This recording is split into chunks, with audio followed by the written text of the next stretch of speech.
स्नातक पास उम्मीदवारों के लिए झारखंड हाईकोर्ट में निकली वैकेंसी, जाने नियुक्ति प्रक्रिया। अगर आप सरकारी नौकरी के तलाश में हैं तो आपके लिए अच्छी खबर है। दरअसल झारखंड हाईकोर्ट ने पर्सनल असिस्टेंट की नियुक्ति के लिए वैकेंसी निकाली है। इसमें रिक्त पदों की संख्या 42 है, जिसमें 2 सीट महिलाओं के लिए आरक्षित है। इन पदों पर इच्छुक उम्मीदवार 26 जुलाई तक आवेदन कर सकते हैं। झारखंड हाईकोर्ट की ऑफिशियल वेबसाइट के अनुसार 21 वर्ष से 35 वर्ष तक के उम्मीदवार इस पद के लिए आवेदन कर सकते हैं। सरकारी नियमानुसार आरक्षित वर्गों के उम्मीदवारों के लिए उम्र सीमा में छूट का भी प्रावधान है। पर्सनल असिस्टेंट के पद पर नियुक्ति के लिए आपके पास स्टेनो की जानकारी होना अनिवार्य है। इसके अलावा आपको 40 शब्द प्रति मिनट की स्पीड से टाइपिंग करनी होगी, जबकि शॉर्ट हैंड की स्पीड 100 शब्द प्रति मिनट होनी चाहिए। इसमें 10% अशुद्धि की गलती ही स्वीकार्य है। इसके बाद आपका वाइवा का टेस्ट लिया जाएगा।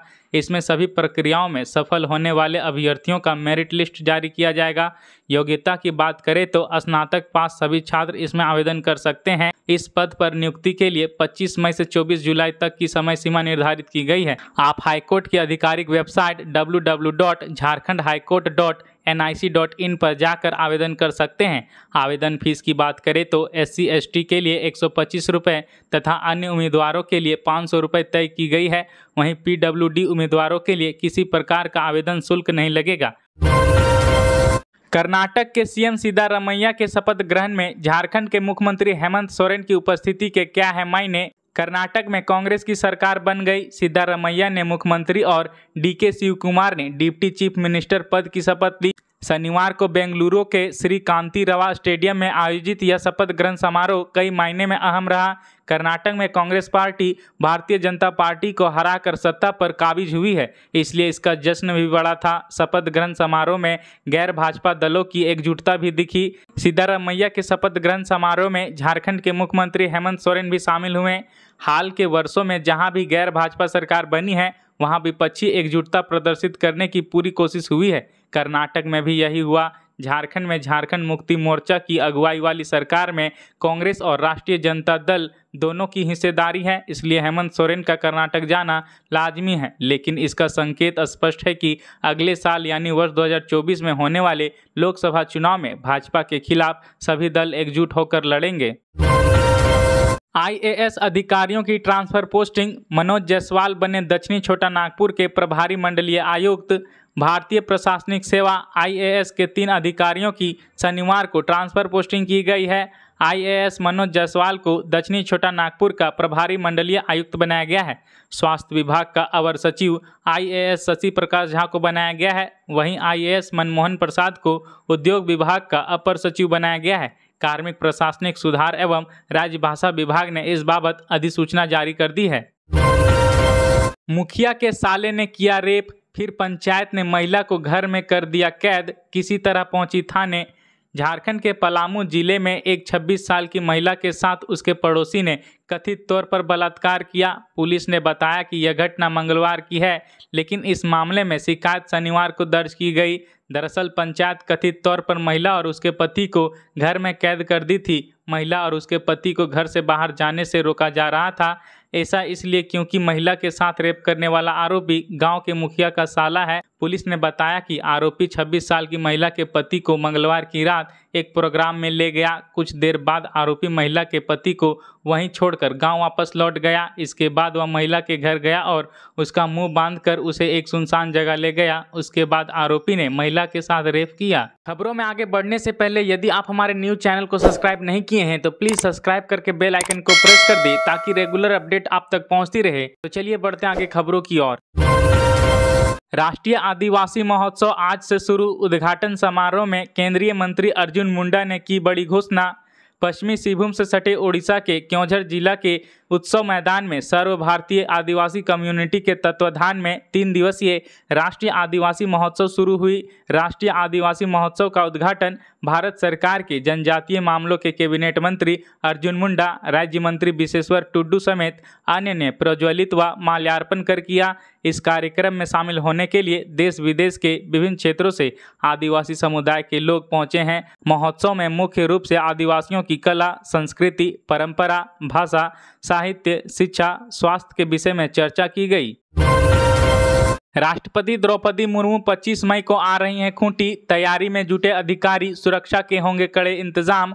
राष्ट्रपति द्रौपदी मुर्मू के 25 मई को खूंटी आगमन को लेकर तैयारियां जोरों पर हैं। शनिवार को उपायुक्त शशि रंजन ने बैठक कर तैयारियों की समीक्षा की। उन्होंने पीपीटी के माध्यम से कार्यक्रम स्थल की मैपिंग, रूट लाइन, पार्किंग सहित अन्य व्यवस्थाओं को देखा। उपायुक्त ने सभी अधिकारियों और पुलिस पदाधिकारियों को आपसी समन्वय के साथ कार्य करने के लिए कहा। इस दौरान उन्होंने सुरक्षा के कड़े प्रबंधन करने का निर्देश दिया। खूंटी के उपायुक्त शशि रंजन ने हेलीपैड और कारकेड की व्यवस्था, कार्यक्रम स्थल पर प्रवेश द्वार और निकासी द्वार की विशेष व्यवस्था करने, स्टॉल का प्रबंधन, कार्यक्रम में शामिल होने वाली महिलाओं की सुविधा सहित अन्य के लिए जिम्मेदारी तय की। सिविल सर्जन डॉक्टर अजीत खलखो को एम्बुलेंस, स्वास्थ्य कर्मी, जीवन रक्षक दवा सहित अन्य की व्यवस्था सुनिश्चित करने, पीएचईडी और नगर पंचायत को पार्किंग, भोजन और पेयजल की व्यवस्था करने का निर्देश दिया। झारखंड के कृषि मंत्री बादल पत्रलेख पहुंचे त्रिशूर, केरल विश्वविद्यालय में नई तकनीक से हुए रूबरू। झारखंड के कृषि, पशुपालन एवं सहकारिता मंत्री बादल पत्रलेख विभागीय सचिव अबू बकर सिद्दीकी के साथ केरला के त्रिशूर गए, जहां उन्होंने केरल कृषि विश्वविद्यालय का दौरा किया। भ्रमण के दौरान डीन सहित विश्वविद्यालय के पदाधिकारी मौजूद थे। कृषि के क्षेत्र में हो रहे नवीन तकनीक के प्रयोग को उन्होंने देखा। Shri Badal agri business centre भी गए, जहां पर केरल एग्रीकल्चर यूनिवर्सिटी द्वारा विभिन्न प्रकार की नवीन तकनीक से रूबरू हुए। केंद्र के प्रभारी के द्वारा बताया गया कि नई तकनीक के द्वारा केरल में उत्पादित विभिन्न फल और सब्जियों का प्रसंस्करण करते हुए वैल्यू एडिशन के साथ प्रोसेस कर प्रोडक्ट तैयार करके बाजार में उपलब्ध कराया जा रहा है। इससे किसानों की आय में वृद्धि हो रही है।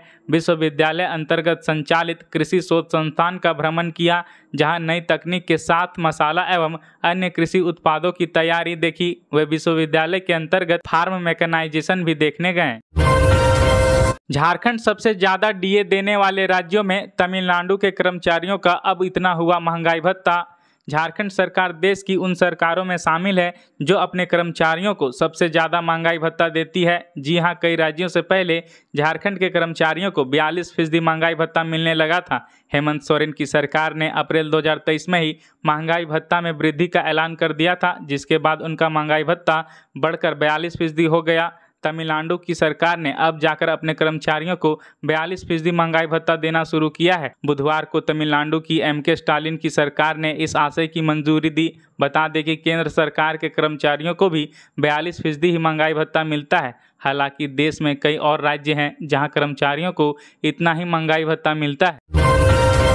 3469 शिक्षकों की हुई बहाली। क्या 12 साल से वीरान तमाड़ के इस स्कूल को मिलेगा एक टीचर? झारखंड सरकार हर संभव प्रयास कर रही है कि राज्य के बच्चों को बेहतर शिक्षा मुहैया कराई जाए। इसी के मद्देनजर हेमंत सरकार ने राज्य में 80 उत्कृष्ट विद्यालयों की स्थापना की। इसके बाद हाई स्कूल के लिए हजारों की संख्या में शिक्षकों की नियुक्ति की गई। इसके बावजूद रांची के बुंडू स्थित एक उत्क्रमित उच्च विद्यालय में 12 सालों से एक भी शिक्षक नहीं है। बुंडू अनुमंडल अंतर्गत तमाड़ प्रखंड में 12 साल पहले उत्क्रमित उच्च विद्यालय मानकी डी की स्थापना की गई थी। स्थापना काल से यहां एक भी हाई स्कूल के शिक्षक नहीं है, जिसके कारण ग्रामीण बच्चों को हाई स्कूल शिक्षा का लाभ नहीं मिल पा रहा है। जानकारी के मुताबिक राज्य के उत्क्रमित उच्च विद्यालय मानकी डी तमाड़ की स्थापना सरकार ने 2010-11 में की थी, लेकिन अभी तक एक भी शिक्षक की नियुक्ति नहीं हुई है, जिसके कारण वहां छात्र नामांकन नहीं ले पा रहे हैं। यहाँ के बच्चे पढ़ाई और विद्यालय में नामांकन के लिए तो इच्छुक हैं, लेकिन कहते हैं कि शिक्षक ही नहीं है तो नामांकन लेकर ही क्या करेंगे।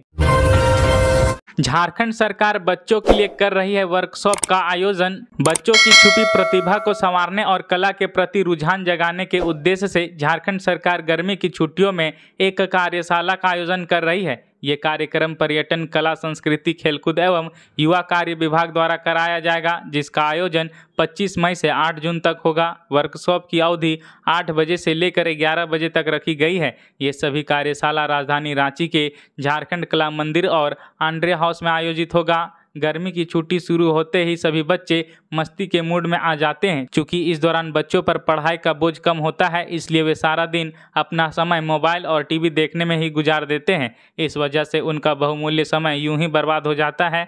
सरकार का उद्देश्य है कि इस समय में ऐसी कार्यशाला का आयोजन हो जिससे न सिर्फ इस समय का सदुपयोग हो सके, बल्कि बच्चों का मानसिक और कला के क्षेत्र में विकास हो सके।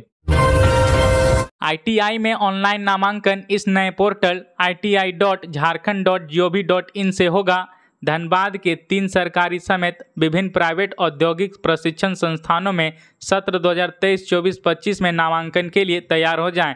राज्य के सभी औद्योगिक प्रशिक्षण संस्थानों में शैक्षणिक सत्र 2023-24-25 में श्रम नियोजन प्रशिक्षण एवं कौशल विकास विभाग द्वारा निर्मित पोर्टल www.iti.jharkhand.gov.in के माध्यम से ऑनलाइन नामांकन लिया जाना है। अधिक से अधिक छात्र छात्राओं का ITI में नामांकन हो, इसके लिए श्रम नियोजन प्रशिक्षण एवं कौशल विकास विभाग की ओर से स्कूली शिक्षा एवं साक्षरता विभाग से मदद मांगी गई है। सभी सरकारी +2 व कस्तूरबा गांधी बालिका आवासीय विद्यालयों के छात्र छात्राओं को नामांकन के लिए प्रोत्साहित किया जाएगा। बताते चले कि राज्य में 74 सरकारी ITI संचालित है।